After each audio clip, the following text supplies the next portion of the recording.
Hello friends, ഇത് നമ്മൾ വളരെയധികം ടേസ്റ്റിയും ഈസി ആയിട്ടൊരു ഡേറ്റ്സ് അച്ചാറാണ് കേട്ടോ ഉണ്ടാക്കി നോക്കാൻ പോകുന്നത്. അതിനായിട്ട് കുറച്ച് ഡേറ്റ്സ് എടുത്ത് കുരുവൊക്കെ കളഞ്ഞ് അത് തിന്നായിട്ട് കട്ട് ചെയ്ത് മാറ്റി വെക്കണം.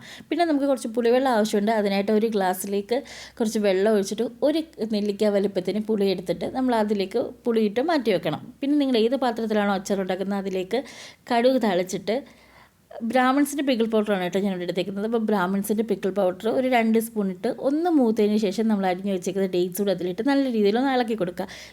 ഈ ഡേറ്റ്സ് ഒരു പകുതി വേവ് ആവുന്ന സമയത്ത് നമ്മൾ അതിലേക്ക് നല്ല തിക്കായിട്ടുള്ള പുളിവെള്ളം കൂടെ ഒഴിച്ച് അത് നല്ല സിമ്മിൽ തീ നല്ല കുറച്ചിട്ട് നല്ല കുറുക്കി എടുത്തു കഴിഞ്ഞാൽ നമ്മൾ അടിപൊളി ടേസ്റ്റി ഡേറ്റ്സ് അച്ചാർ റെഡി.